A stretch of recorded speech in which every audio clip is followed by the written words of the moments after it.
بسم الله الرحمن الرحيم.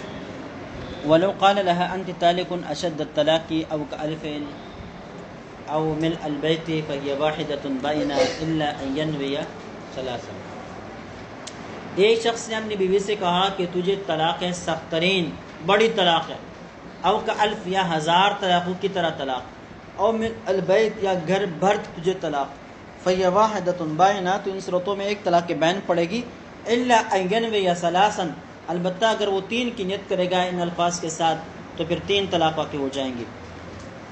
فلأن الاول فاما الاول، ہاں پہلی والی صورت جو ہے یعنی اشد طلاق والی صورت جو ہے، اس میں طلاق بین اس لیے پڑے گی فلأنہ وصفہ بشدت، کہ اس نے طلاق کو شدت کے ساتھ موصوف کر دیا ہے، اور طلاق کے اندر شدت بیونت کے ذریعے سے آتی ہے، وہ البائن، لہذا شدت بین ہی کی صورت میں ہے، اور طلاق بین ہی شدید اور مؤکد ہوتی ہے. لأنہ لا يحتمل الانتقاض والارتفاض، اس لیے کہ یہ نہ ختم ہونے کا بھی احتمال نہیں رکھتا اور فوت ہو جانے ٹوٹ جانے کا بھی احتمال نہیں رکھتا. بس ختم ہو گئے، مطلب طلاق واقع ہو گئی ہے، اب اس سے رجوع کر کے اس طلاق کو واپس نہیں لیا جا سکتا رجوع کی صورت میں، سمجھ گئے، اور نہ اس کو فسخ کیا جا سکتا ہے، بس ہو گیا تجزیہ نکاح کرنے پڑے گی ورنہ نہیں. اما الرجعی فیحتملہ، طلاق رجعی جو ہوتی ہے وہ ان دونوں کا احتمال رکھتی ہے، رجوع کا بھی احتمال رکھتی ہے، فسقہ. وانما تصح نیت الثلاث، تین کی نیت کرنا بھی درست ہے. کیوں؟ لذکرہ المصدر، اس لیے کہ اس نے مصدر کو ضمناً ذکر کر دیا. کیسے؟ اس نے کیا کہا کہ انت طالق کالف، ٹھیک ہے، یعنی طلاق، ہر طلاق لفظ، طالق لفظ کے اندر مصدر لفظ کیا ہوتا ہے؟ محذوف ہوتا ہے نا، اس وجہ سے مصدر کی وہ جنس ہوتا ہے اس کے اندر تین کی نیت کرنا بھی درست ہوتا ہے، ٹھیک ہے. اما ثانی فلأنه قد يراد بها التشبیہ فی القوة تارة، یہ جو دوسرا لفظ ہے کون سا؟ او کالف، یہ کہا انت طالق کالف، تجھے طلاق ایک ہزار طلاق کی طرح. اب ایک ہزار کو جب صفت بنا دیا جاتا ہے اس کے دو مقاصد ہوتے ہیں، یا تو اس کے اندر طاقت و قوت لانا مقصود ہوتا ہے، یا تعداد کے اندر کثرت لانا مقصود ہوتا ہے. قوت کا مطلب یہ ہوتا ہے، کہتے ہیں یراد بها التشبیہ فی القوة تارة، کبھی کبھی قوت کے اندر تشبیہ دینا مقصود ہوتا ہے، جیسے کہ ہم کہتے ہیں فلاں آدمی تو ہزار آدمیوں کے برابر ہے، کیا مطلب؟ قوت میں، طاقت میں، ٹھیک ہے. وفی العدد اخرى، اور کبھی کبھی عدد میں یہ اس کو تشبیہ دی جاتی ہے، یعنی وہ آدمی ہزار آدمیوں کی طرح ہے، یعنی اس ایک آدمی کا آنا ہمارے پاس ایسا ہے جیسے ہزار آدمی آ گئے ہو. آپ نے کسی کو دعوت دے دی، بات سمجھ میں نہیں ہے. بعض لوگ کتنے روٹیاں کھاتے ہیں؟ 20 روٹیاں کھاتے ہیں، 10 روٹیاں کھاتے ہیں، بات سمجھ میں نہیں ہے.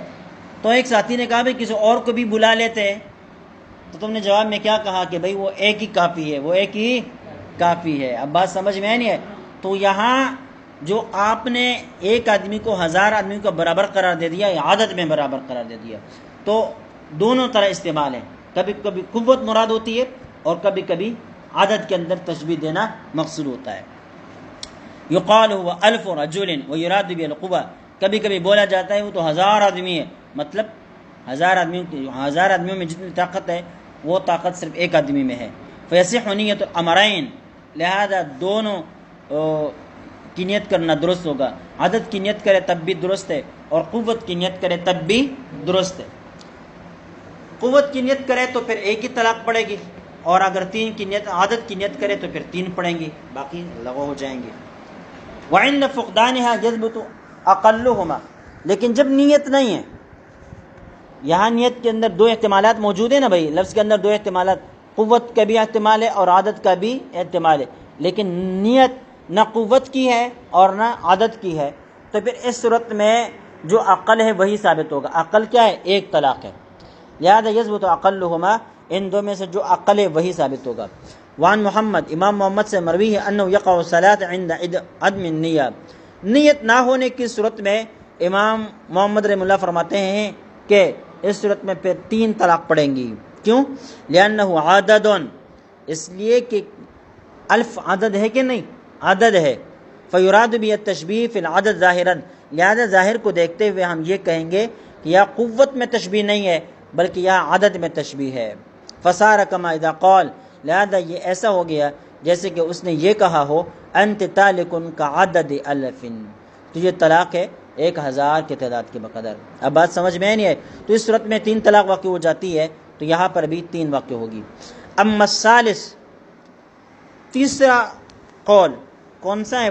وہ یہ ہے انت طالق من البیت، انت طالق من البیت، یہ الفاظ کے دیے تو کہتے ہیں فلأن شيئا قد يملأ البيت لعظمة في نفسه وقد يملأ لكثرة، کبھی کوئی چیز بہت بڑی ہوتی ہے اور وہ بہت بڑی جگہ گھیر لیتی ہے، کبھی کوئی چیز اپنی ذات کے اعتبار سے تو بڑی نہیں ہوتی لیکن بڑی تعداد میں، زیادہ تعداد میں ہونے کی وجہ سے جگہ گھیر لیتی ہے۔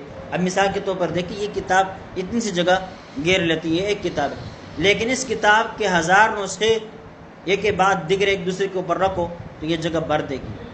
اب بات سمجھ میں نہیں آئے تو دیکھیں، کبھی کبھی تعداد زیادہ ہو جانے کی وجہ سے جگہ بھر جاتی ہے، اور کبھی کوئی چیز بہت بڑی ہوتی ہے اپنے حجم کے اعتبار سے تو وہ پوری جگہ کو بھر دیتی ہے۔ مثال کے طور پر اگر کوئی اتنی بڑی گاڑی ہو یا کوئی جنریٹر ہو یا کوئی اور مشینری ہو جو ساری ایک ہی اس کمرے کو بھر دیتی ہو تو کیا کہیں گے؟ بڑے ہونے کی وجہ سے کمرہ بھر گیا ہے، سمجھ گئے؟ تو کہتے ہیں کبھی گھر کا بھرنا ہوتا ہے کسی چیز کی عظمت اور ان کی بڑائی کی وجہ سے، چیز ایک ہے لیکن اتنی بڑی ہے کہ پورے گھر کو گھیرے میں لے لیا ہے۔ وقد یملأ لکثرت، یا چیز چھوٹی ہے لیکن بہت بڑی مقدار میں وہ کسی جگہ رکھی گئی ہے، تعداد میں کسی جگہ کے اندر رکھی گئی ہے تو کیا ہے؟ کمرہ پھر بھی بھر گیا ہے، سمجھ گئے؟ فأی ذالک نواصحت نیتو، کہتے ہیں ان میں سے جس کی بھی نیت کرے اس کی نیت درست ہوگی، یعنی اگر وہ عظمت کی نیت کرے تو پھر 1 طلاق واقع ہو جائے گی، اور اگر کیا ہے وہ کثرت کی نیت کرے تو پھر وعند انعدام النیہ ثبت الاقل، اور جب کوئی نیت نہیں ہے تو جو اقل ہے وہی ثابت ہوگا۔ ثم الاصل عند ابی حنیفہ انه متى شبہ الطلاق بشیء یقع بائنا، پھر یہاں الگ الگ اصول ذکر کرتے ہیں، قواعد ذکر کرتے ہیں۔ امام صاحب کا قاعدہ یہ ہے کہ جب طلاق کو کسی بھی چیز کے ساتھ تشبیہ دی جائے، طلاق کو کسی بھی چیز کے ساتھ تشبیہ دے دی جائے تو اسے طلاق بائن واقع ہوگی، اسے طلاق بائن واقع ہوگی۔ ای شیء کان المشبہ بھی، مشبہ بھی کچھ بھی ہو، بڑی ہو چھوٹی سی چیز ہو، لیکن جب طلاق کو اس کے ساتھ تشبیہ دے دی گئی تو طلاق واقع ہو جائے گی اور طلاق بائن ہوگی، طلاق بائن ہوگی۔ ذکر العظم او لم یذکر، لفظ عظمت کو ذکر کرتا ہے یا نہیں کرتا؟ لما مر، جیسے کہ پہلے گزر چکا، ان تشبیہ یقتضی زیادت وصف، کہ تشبیہ یہ وصف کی زیادتی کا تقاضا کرتی ہے۔ وعند ابی یوسف، دیکھیں امام صاحب کے اصول تو یہ ہو گئے، اب امام ابو یوسف کا اصول بتاتے ہیں۔ ان ذکر العظم یکون بائنا، تشبیہ دے دی جائے اور ساتھ ساتھ لفظ عظمت کا ذکر بھی کر لے تو پھر اس صورت میں طلاق بائن واقع ہوگی، وَإِلَّا فَلَا، ورنہ پھر طلاق بائن واقع نہیں ہوگی۔ اَيَّ شَيْءٍ كَانَ الْمُشَبَّهُ بھی، مشبہ بھی کچھ بھی ہو، لیکن جب لفظ عظمت کا ذکر کیا ہے تو طلاق بائن واقع ہوگی، اور اگر لفظ عظمت کا ذکر نہیں کیا ہے تو طلاق بائن واقع نہیں ہوگی۔ کون کہتا ہے؟ امام ابو یوسف۔ لأن التشبیہ قد یکون فی التوحد علی التجرید، اس لیے کہ کبھی کبھی تشبیہ توحد کی بنا پر ہوتی ہے، علی التجرید، تجرید کے طریقے پر، یعنی باقیوں سے الگ کر کے ایک چیز کو ذکر کر دینا موصول ہوتا ہے، سمجھ گئے؟ اس وجہ سے توحد کے بنا پر بھی کچھوں کی تشبیہ دے دی جاتی ہے، اس لیے وہ کہتے ہیں اگر لفظ عظمت کا ذکر کریں گے تو توحد سے ہٹ کر پھر عظمت کی طرف معاملہ جائے گا اور طلاق بین پڑے گی، ورنہ توحد کے اوپر اس کو محمول کریں گے اور ایک طلاق رجعی پڑے گی، سمجھ گئے؟ واما ذکر العزم فللزیادہ لا محالہ، ہاں لفظ عظمت کا ذکر یہ زیادتی ہی کے لیے ہوتا ہے۔ دو اصول ہو گئے، ایک امام صاحب کا اور ایک امام ابو یوسف کا، اور تیسرا وقع عند ظفر ان کان المشبہ به مما یوسف بالعزم عند الناس یقع بائنا۔ امام ظفر رحمہ اللہ فرماتے ہیں کہ یہ معاملہ عوام پر چھوڑ دیں گے، اگر مشبہ به جس چیز کے ساتھ طلاق کو تشبیہ دے دی گئی، اگر وہ مشبہ به وہ چیز عوام کے یہاں بڑی سمجھ جاتی ہے، باعظمت سمجھ جاتی ہے، تو اسے طلاق بین پڑے گی، وَإِلَّا فَهُوَ رَجْعِيٌّ ورنہ طلاق رجعی ہوگی۔ یہ تین اصول الگ الگ ذکر ہوئے۔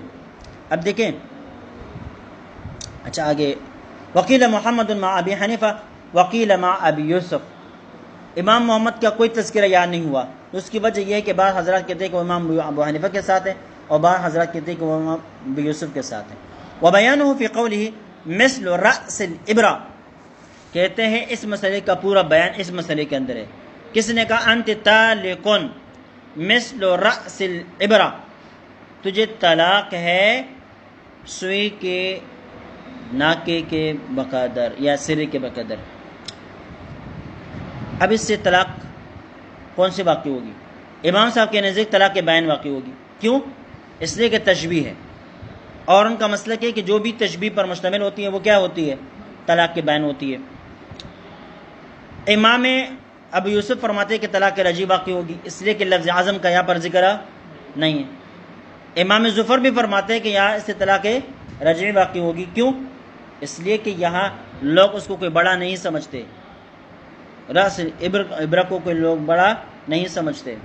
مثل عزم رأس العبرہ، اب اس کو ہٹ کر یوں کہو کہ اگر کس نے کہا کہ انت طالق مثل عزم رأس العبرہ، کہ تجھے سوئی کے سرے کے بڑے ہونے کے مثل طلاق ہے، تو امام ابو حنیفہ رحمہ اللہ کے نزدیک طلاق بین پڑے گی محض تشبیہ کی وجہ سے، محض تشبیہ کی وجہ سے۔ امام ابو یوسف کے نزدیک بھی طلاق بین پڑے گی لفظ عظمت کو ذکر کر لینے کی وجہ سے، اور امام ظفر رحمہ اللہ کے نزدیک طلاق رجعی پڑے گی۔ کیوں؟ اس لیے کہ اس کو کوئی بڑا سمجھتا ہی نہیں ہے۔ ومثل الجبل ومثل علم الجبل، اس طرح پہاڑ کا مسئلہ ہے، کہہ دیا کہ انت طالق مثل الجبل، امام صاحب کے نزدیک کیا ہے؟ طلاق بین پڑے گی، اس لیے کہ تشبیہ پائے گئی، ٹھیک ہے۔ اور امام ابو یوسف کے نزدیک طلاق بین نہیں پڑے گی۔ کیوں؟ اس لیے کہ یہاں لفظ عظم ذکر نہیں ہے۔ امام ظفر رحمہ اللہ کے نزدیک طلاق بین پڑے گی، اس لیے کہ جبل کو لوگ بڑا سمجھتے ہیں، پہاڑ کو لوگ بڑا ہی سمجھتے ہیں۔ مثل عزم الجبل، اس طرح عزم الجبل میں امام ابو یوسف رحمہ اللہ کے نزدیک بھی طلاق بین پڑے گی، سب کے نزدیک طلاق بین پڑے گی۔ کیوں؟ امام صاحب کے نزدیک تشبیہ کی وجہ سے، امام ظفر کے نزدیک جبل کے بڑے ہونے کی وجہ سے، عوام بھی اس کو بڑا سمجھتے ہیں، اور امام ابو یوسف کے نزدیک لفظ عظم کو ذکر کر لینے کی وجہ سے۔ سمجھ گئے بھائی؟ یہاں یہ ذکر کر دیا کہ ان تشبیہ یقتضی زیادۃ وصف، تشبیہ امام صاحب کے نزدیک پھر کیا ذکر کیا؟ انہ متی شبہ طلاق بشیء یقع بینہ، کسی بھی چیز کے ساتھ جب طلاق کو تشبیہ دے دی جائے گی تو اس سے طلاق بین پڑے گی۔ اس میں ایک تھوڑا سا وہ ہے، تھوڑی تفصیل ہے، وہ یہ ہے کہ دیکھیں طلاق کے لیے کوئی ایسی صفت لے کر آنا جس کو طلاق کو موصوف نہیں کر دیا جاتا، جس سے طلاق کو موصوف نہیں کر دیا جاتا، ایسا وصف اس کے لیے ذکر کر بھی دی جائے اس کا کوئی اعتبار نہیں ہوتا، اس کا کوئی اعتبار نہیں ہوتا۔ دوسرا اصول یہ ہے کہ اگر ایسا وصف ذکر کر دیا جائے جس کے ساتھ طلاق کو موصوف کیا جاتا ہے لیکن معنی کے اندر کوئی زیادتی پیدا نہیں ہوتی، جیسے کہ کوئی یہ کہے انت طالق اجمل الطلاق احسن الطلاق، تجھے اجمل طلاق ہے، تجھے احسن طلاق ہے، اس سے معنی کے اندر کوئی زیادتی پیدا نہیں ہوتی، ایسی صورت میں طلاق رجعی پڑے گی۔ ہاں ایسے وصف ذکر کر دیا جائے جس سے طلاق کو موصوف کیا بھی جاتا ہے اور ساتھ ساتھ اس کے اندر زیادتی کا معنی بھی پایا جاتا ہے، تو پھر اس صورت میں امام ابو حنیفہ رحمہ اللہ کے نزدیک طلاق بین پڑے گی۔ اور باقی اصول یہ ہے وَلَوْ قَالَ أَنْتِ طَالِقٌ تَطْلِقَةً شَدِيدًا أَوْ عَرِيضًا أَوْ طَوِيلًا فَهِيَ وَاحِدَةٌ بَائِنَةٌ، ایک شخص نے اپنی بیوی سے کہا کہ یہ سخت ترین طلاق ہے یا لمبی چوڑی طلاق ہے، وہی ایک طلاق بین واقع ہو جائے گی. کیوں؟ لأن ما لا يمكن تدارکه یشتد علیہ، اس لیے کہ جس چیز کا تدارک ممکن نہیں ہوتا نا تو پھر انسان کے اوپر وہ بھاری بن جاتا ہے. کیا بن جاتا ہے؟ بھاری بن جاتا ہے، شدید اور سخت ہو جاتا ہے. بات آئی سمجھ میں؟ مثال کے طور پر ایک چیز اتنی وزنی نہیں ہے لیکن ہمیشہ کے لیے تمہارے اوپر تمہارے ساتھ لگا ہوا ہے، اب وہ چھوٹی سی چیز بھی کبھی کبھی کیا ہے؟ بھاری بن جاتی ہے. اب سمجھ گئے؟ تو یہاں یہ بتا رہے کہ شدت کے ساتھ اس کو ذکر کر دیا گیا ہے. وہوا البائن، اور طلاق کے اندر شدت اور سختی بائن ہونے کی صورت میں ہوتی ہے. وما يصعب تدارکہ، اور جس چیز کا تدارک انتہائی مشکل ہوتا ہے اس کا تدارک ہو ہی نہیں سکتا، کریں گے تو بہت مشکل ہے. تو لوگ کہتے ہیں یقال لهذا الامر طول وعرض، اس مسئلے کے لیے تو طول و عرض ہے، مطلب لمبی چوڑی بات ہے. مثال کے طور پر اگر آپ نے کہا نا فلاں جگہ میں گیا ہوا تھا، فلاں کے ساتھ ہمارے سے تعلقات ہوئے، پھر بہت لمبا واقعہ آ گیا، سامنے والے آدمی نے کہا یار سناؤ تو صحیح، آپ کہنے لگا یار بہت لمبی چوڑی باتیں ہیں. اب بات سمجھ میں؟ اس کا مطلب یہ ہے کہ بیان کرنا مشکل ہے. بیان کرنا کیا ہے؟ مشکل ہے. تو جو چیز جو کام کرنا مشکل ہوتا ہے تو اس کے بارے میں کہتے ہیں لمبا چوڑا معاملہ ہے، لمبا چوڑا معاملہ ہے. تو پتہ چلا کہ طلاق کا یہ معاملہ بھی لمبا چوڑا ہے، تو یہ طلاق کی بائن ہی کی صورت میں ہو سکتا ہے. وعن ابی یوسف انه یقع بها رجعیہ، امام ابو یوسف فرماتے ہیں کہ اسے طلاق رجعی واقع ہوگی. لأن هذا الوصف لا يليق به، اس لیے کہ یہ اوصاف طلاق کے لیے مناسب نہیں ہے، لہذا لغو ہو جائیں گے. ولو نما ثلاثہ فی هذه الفصول، اوپر سے لے کر یہاں تک جتنے بھی طلاقوں کا ذکر ہے، اگر ان تمام طلاقوں میں 3 کی نیت کی جائے، کس کی نیت کی جائے؟ 3 کی نیت کی جائے، ساعت نیتو، سب میں نیت درست ہے. لتنوع البینونۃ علی ما مر الواقع بها بائن، اس لیے کہ بینونت کے اندر تنوع ہے، یعنی طلاق بائن کی 2 قسمیں، ایک بائن خفیفہ، ایک بائن غلیظہ. خفیفہ ایک طلاق بائن ہے اور غلیظہ 3 طلاق ہے. سمجھ گئے؟ اس وجہ سے تنوع کی نیت کرنا بھی درست ہوگا. والواقع بها بائن، اور عام طور پر ان الفاظ کے ذریعے سے طلاق بائن واقع ہوتی ہے. فصل فی الطلاق قبل الدخول، بھائی نکاح اس لیے کیا جاتا ہے تاکہ عورت کے ساتھ دخول ہو، لیکن اگر کبھی کبھی خلاف واقعہ، خلاف اس طرح معاملہ پیش آ جائے کہ دخول سے پہلے پہلے طلاق ہو جائے، ایک عارضی معاملہ ہوتا ہے، تو پھر احکام اس کو ذکر کر دیتے ہیں. چونکہ دخول کے عمومی طور پر طلاق دخول کے بعد ہی ہوتی ہے، اس وجہ سے ان کے مسائل پہلے ذکر کر دیے. کبھی کبھی نادر طور پر دخول سے پہلے بھی طلاق دے دی جاتی ہے، تو اس کے مسائل کو اب بعد میں ذکر کر رہے ہیں. آج کل تو یہ عام ہے، شادیوں سے پہلے پہلے، رخصتی سے پہلے پہلے طلاق واقع ہو جاتی ہے، لڑکیاں باقاعدہ مانگتی ہے. بہرحال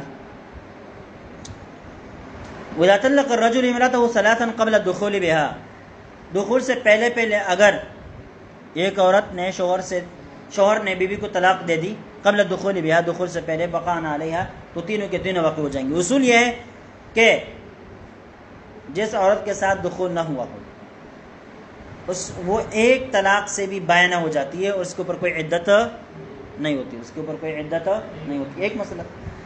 دوسرا مسئلہ یہ ہے کہ پہلے گزر بھی چکا ہے کہ جب طلاق کو موصوف بالعدد کیا جائے نا تو پھر وقوع طلاق عدد کے ساتھ ہوتا ہے، عدد کے ساتھ ہوتا ہے، بلا عدد طلاق واقعہ نہیں ہوتی. اب یہاں طلاق کو واقع کیا ہے عدد کے ساتھ موصوف بنا کر، اور عدد یہاں 3 ہے، لہذا طلاق پڑے گی تو 3 کے ساتھ پڑے گی، ایک نہیں پڑے گی. سمجھیے؟ لأن الواقع مصدر محذوف، اس لیے کہ واقع ہونے والی چیز جو ہے وہ مصدر محذوف ہے. لأن معنی طلاقا ثلاثا على ما بينا، اس لیے کہ اس کا مطلب کیا ہے؟ طلاق ثلاثہ، جیسے کہ ہم نے ذکر کیا. فلم يكن قول انت طالق يقعن على حدة فيقعن جملة، لہذا انت طالق الگ طور پر طلاق نہیں ہے کہ آپ یہ کہیں کہ انت طالق الگ طلاق کے ثلاثن الگ چیز ہے، لہذا انت طالق کی وجہ سے وہ باہنہ ہو گئی ہے، ثلاثن کی ضرورت نہیں ہے. لیکن نہیں، بتایا نہیں کہ یہ ثلاثن ایقاع کے لیے، طلاق کے لیے وصف ہے، اور یہ پہلا بتلا دیا گیا تھا کہ وصف جب مقترن بالعدد ہو تو پھر وہ کیا ہے؟ عدد کے ساتھ واقع ہوتا ہے، بلا عدد کے واقعہ نہیں ہوتا. فیقعن جملۃ، لہذا 3 طلاق کے ساتھ پڑھیں گی. فإن فرق الطلاق بانت بالأولى، ہاں اگر طلاق کو متفرق کر کے ذکر کر دیا، یوں کا انت طالقن طالقن طالقن، یہ الفاظ کے دیے، تو ولم تقع ثانیہ و ثالثہ، تو پہلی والی طلاق کی وجہ سے بائنہ ہو جائے گی، باقی دوسری اور تیسری طلاق لغو ہو جائے گی. وذلك مثل ان يقول انت طالق طالق طالق، لان كل واحد ایقاع علی حدۃ، اس لیے کہ ان میں سے ہر ایک طلاق الگ الگ طلاق ہے.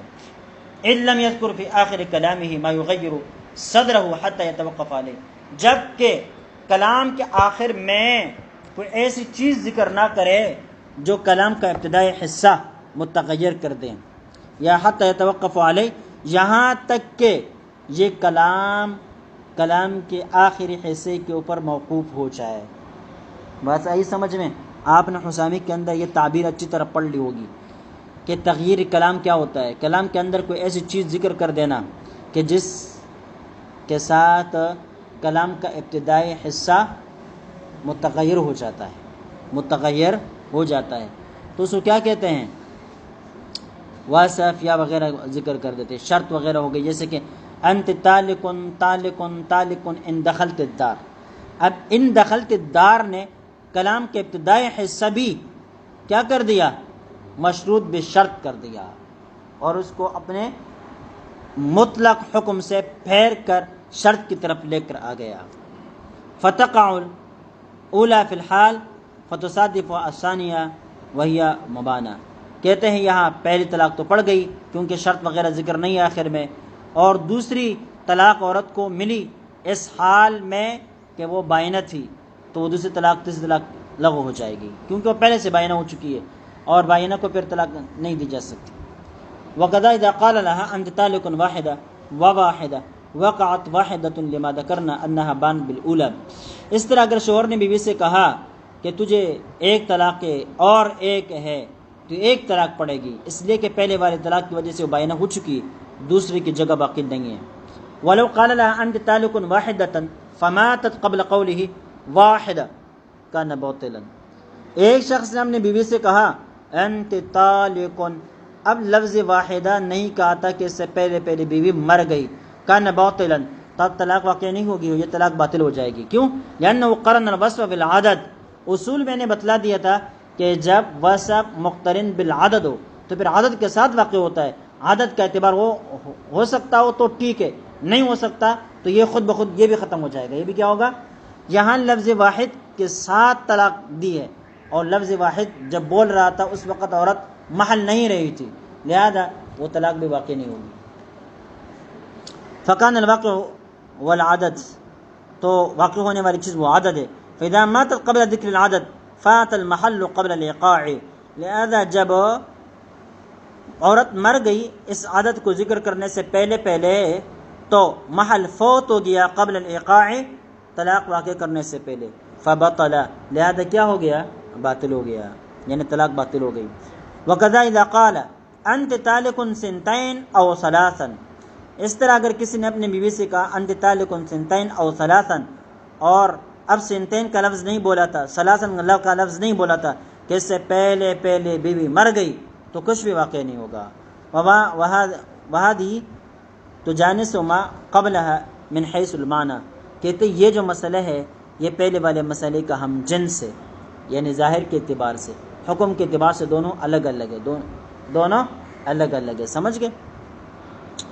وہاں پر کیا تھا بھائی؟ اوپر یہ کہا نا کہ عدد کے ساتھ اگر مقترن کر دیا ہو تو عدد کا اعتبار ہوگا اور عدد کے ساتھ واقع ہوگا، بلا عدد واقعہ نہیں ہوگا. یہاں پر بھی یہی معاملہ ہے کہ واقع ہونا ہے تو عدد کے ساتھ واقع ہونا ہے، لیکن یہاں عدد واقع نہیں ہو سکتا، اس لیے کہ جس وقت عدد پر تکلم کر رہا تھا اس وقت عورت محل طلاق نہیں تھی، تو جب محل طلاق نہیں تھی گویا پوری طلاق اس کو دی نہیں گئی. جب پوری طلاق نہیں دی گئی اس کی زندگی میں تو طلاق صحیح سے واقع ہی نہیں ہوئی. سمجھ؟ وَلَوْ قَالَ أَنْتِ طَالِقٌ وَاحِدَةً قَبْلَ وَاحِدَةٍ، اگر کوئی یہ کہے کہ تجھے طلاق ہے قبل واحدۃ، ایک طلاق سے پہلے، او بعدها واحدۃ، یا ایک ایسی طلاق ہے کہ جس کے بعد بھی طلاق ہے، وقعت واحدۃ، اس صورت میں ایک طلاق واقع ہو جائے گی. والأصل أنه متى ذكر شيئين، دیکھیے یہاں اصول ذکر کر رہے ہیں، اصول کو سمجھنے کی ضرورت ہے۔ دو چیزیں ذکر کی جائیں اور ان دو چیزوں کے درمیان میں ظرف ذکر کیا جائے، ظرف لفظ قبل یا لفظ بعد، لفظ قبل یا لفظ بعد۔ اب دیکھنا یہ ہوگا کہ اس لفظ قبل کے ساتھ ہا ضمیر لگی ہوئی ہے کہ نہیں۔ مثال کے طور پر قبلہا، قبلہ یا بعدہا، بعدہ، یہ ضمیر لگی ہے یا نہیں لگی ہے؟ اگر ضمیر لگی ہے تو یہ پھر ما بعد کے لیے صفت بنتے ہیں، اور اگر ضمیر نہیں لگی تو یہ ما قبل کے لیے صفت بن جاتی ہے، یہ ما قبل کے لیے صفت بن جاتی ہے۔ مثال کے طور پر انت تعلق واحدۃ قبل واحدۃ، اب یہ قبل کے ساتھ ضمیر نہیں لگی تو یہ قبل جو ہے نا یہ واحد اولا کے لیے صفت ہے، یعنی تجھے ایک ایسی طلاق ہے قبل واحدۃ جو ایک طلاق سے پہلے ہے، ایک طلاق سے پہلے ہے، ٹھیک ہے۔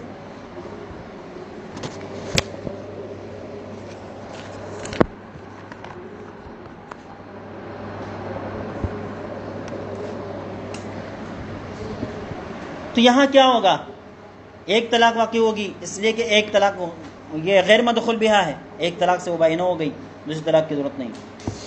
وادخل بینہما حرف الظرف، درمیان میں حرف ظرف داخل کی، ان قرنہ ہا بہا الکنایہ، اگر اس کو مقترن کرے ہائے کنایہ کے ساتھ یعنی ضمیر ہا کے ساتھ، کان صفۃ للمذکور آخرہ، جو بعد میں ذکر ہے یہ لفظ قبل یا لفظ بعد ما بعد کے لیے کیا ہوگا؟ صفت بنے گا۔